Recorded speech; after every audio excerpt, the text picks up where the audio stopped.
यह बहुत ही अच्छा समय रहा है जब हम प्रार्थना के विषय में बात कर रहे थे। मुझे आपके विषय में पता नहीं है, परंतु मैं बहुत ही उत्तेजित हूँ प्रार्थना की शक्ति और उसकी संभावना के विषय में, कि मैं परमेश्वर जो सर्वशक्तिमान है उसकी उपस्थिति में आ सकता हूँ। परंतु कई बार जिस वर्तमान परिस्थिति में हम हैं उसकी यह वास्तविकता नहीं है। हम सोचते हैं काश मैं वहाँ होता, मैं वहाँ क्यों नहीं हूँ। और देव मैं बात करना चाहता हूँ, हमें वहाँ जाने से क्या रोकता है? उस स्थान से जहाँ पर हम परमेश्वर के साथ घनिष्ठता से चल सकते हैं। कुछ रुकावटें क्या हैं, आइए हम इनके विषय में बात करते हैं। शायद मेरे लिए सबसे बड़ी है व्यस्तता। मैं इतना व्यस्त हो जाता हूँ कि मेरे पास क्वालिटी टाइम नहीं होता। वास्तव में परमेश्वर के साथ वह क्वालिटी टाइम आपके विषय में क्या है, क्या कौन सी बातें, क्योंकि आप पूरे संसार में लोगों को प्रार्थना के लिए तैयार करते हैं। आमतौर पर कौन सी कुछ रुकावटें हैं जो लोगों को प्रार्थना करने से रोकती हैं और उनका समाधान क्या है? पहले चलें रुकावट के विषय में बात करते हैं। इसका संबंध है कि हम मदद के लिए पुकारते नहीं हैं। यद्यपि मैं कई बातों में पूरी तरह सिद्ध नहीं हूँ। अगर मेरी कार खराब हो जाए तो मैं कितनी भी कोशिश करूँ, मैं उसको फिर दोबारा चला नहीं पाऊँगा। मेरे पास वैसी मैकेनिकल योग्यता नहीं है। कार को ठीक करने के लिए मुझे सहायता की आवश्यकता है। मुझे मददगार चाहिए। यदि मैं प्रार्थना का व्यक्ति बनना चाहता हूँ, मुझे मदद की आवश्यकता है और मुझे मांगनी चाहिए। मैं आश्वस्त हूँ और मैं इसके व्यवहारिक हिस्से की तरफ जा रहा हूँ। यदि आप प्रार्थना के व्यक्ति बनना चाहते हैं, या कोई भी जो इसे देख रहा है वह प्रार्थना का व्यक्ति बनना चाहता है, तो सहायता के लिए पुकारें। कहता हूँ आपको प्रार्थना के लिए प्रार्थना करनी पड़ेगी। आपको ऐसा लगता है कि आप गोले में घूम रहे हैं, लेकिन ये सत्य है। प्रार्थना के लिए प्रार्थना करें। हम आत्मिक ना होने की बात पर आ जाते हैं। हम अकस्मात ही इतने बहादुर और आत्मिक योद्धा नहीं बन जाते जो स्वयं ही प्रार्थना करते हैं, वचन पढ़ते हैं और जो कुछ उन्हें चाहिए वो करते हैं। मैंने जांचा कि मुझे प्रार्थना की आवश्यकता है। प्रतिदिन मेरे जीवन का, प्रतिदिन कई साल से प्रार्थना करने में प्रभु मेरी सहायता कर, मुझे प्रार्थना करना सिखा, मुझे प्रार्थना का व्यक्ति बनाए। जो मैंने पाया है, परमेश्वर मुझे अकस्मात पकड़ता नहीं और अकस्मात ही मुझे पकड़कर प्रार्थना का व्यक्ति नहीं बनाता। इसका अर्थ नहीं कि वह कर नहीं सकता, मेरे जीवन में उसने नहीं किया।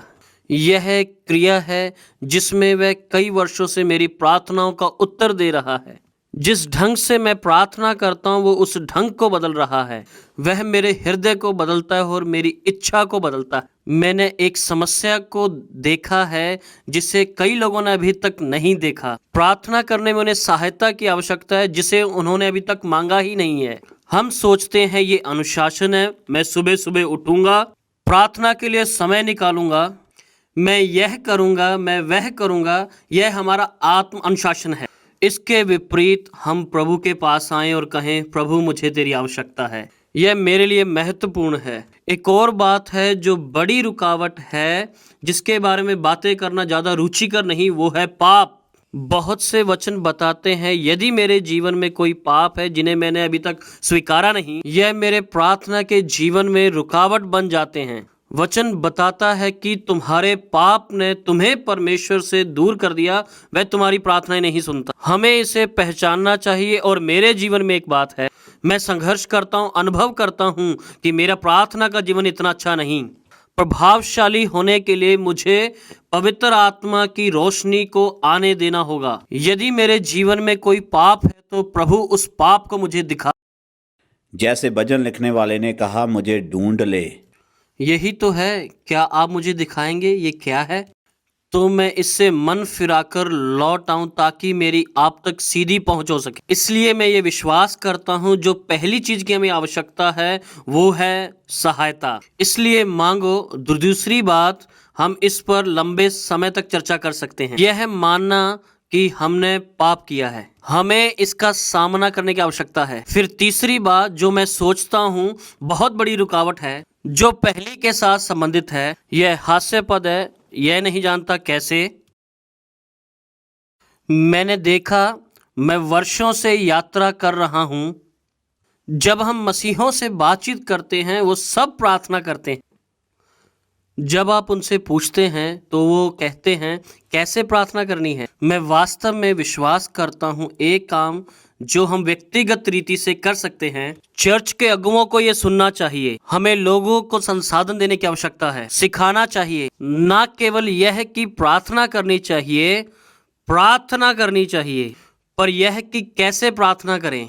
रुचिकर हम यीशु की शिक्षाओं के बारे में बात करते आ रहे हैं, जिसे प्रभु की प्रार्थना कहते हैं। जब यीशु ने चेलों को उत्तर दिया, उन्होंने कहा, प्रभु हमें प्रार्थना करना सिखा। उसने रूपरेखा दी, पहाड़ी उपदेश दिया। कुछ मुख्य बातें। वहाँ कोई प्रार्थना नहीं, उपदेश नहीं, कोई लेक्चर नहीं। यहाँ यह सुनिश्चित करें कि ये बातें आपकी प्रार्थना में हों। मैं चाहता हूँ कि सभी इसे सुने। प्रार्थना करना सीखना एक भला भक्ति का कार्य है। यह बाइबल पर आधारित है और यीशु ने ऐसे ही चेलों को सिखाया और हम इसे कर सकते हैं। हम वास्तव में इसका संबंध उन लोगों के साथ है जो ऐप में से जा रहे हैं। यह उनकी सहायता करेगा कि हम वापस उस बात पर जाएं जहां से हमने शुरू किया था, जब यीशु ने अपने चेलों को प्रार्थना करना सिखाया। उन बातों में से जाएं, उन बातों में से जाना मददगार होगा। मैं जहां पर समाप्ति की ओर जाता हुआ इस निष्कर्ष पर आना चाहता हूं, जो कि मेरी अपनी भी समस्या थी व्यस्तता।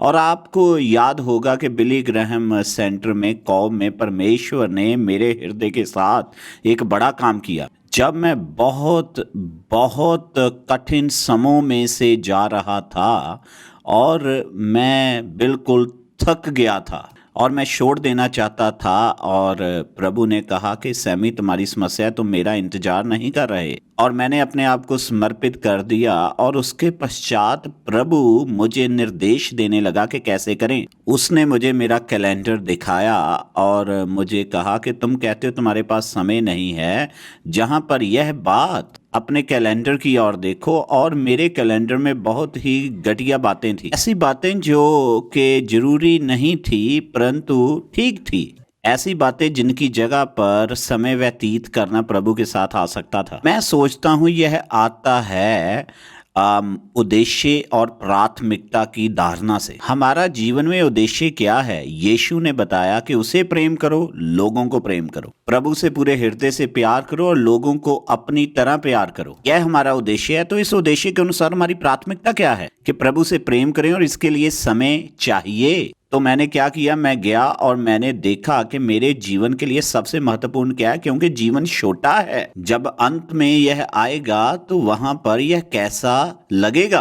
तो मुझे मेरे जीवन में कुछ प्राथमिकताओं को निर्धारित करना पड़ा। मुझे समाचार सुनना बहुत अच्छा लगता था, परंतु मैंने अपने जीवन में पाया है कि बहुत सभी लोग प्रार्थना शुरू तो करते हैं परंतु समाप्त नहीं करते हैं। वह ऐसा कुछ सुनते हैं और वो कहते हैं चलो जाकर यह करते हैं, परंतु एक कारण है कि जैसे आप कह रहे थे कि मुझे 30 मिनट पहले उठना होगा।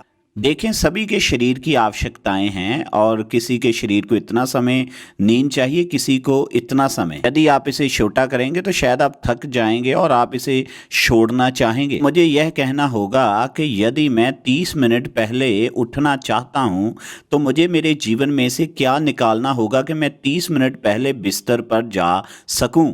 ऐसी कुछ एक बातें, और मैं आपको उत्साहित करना चाहता हूं, चाहे यह कुछ भी हो जो आपको रोक रहा है। और मैंने अपने जीवन में सबसे आत्मिक प्रार्थना जो कभी सुनी है वह था एक शब्द, सहायता। जैसे डेव ने शुरू में कहा था कि प्रभु के पास जाएं और उसे कहें सहायता कर, और वह आपकी सहायता करेगा।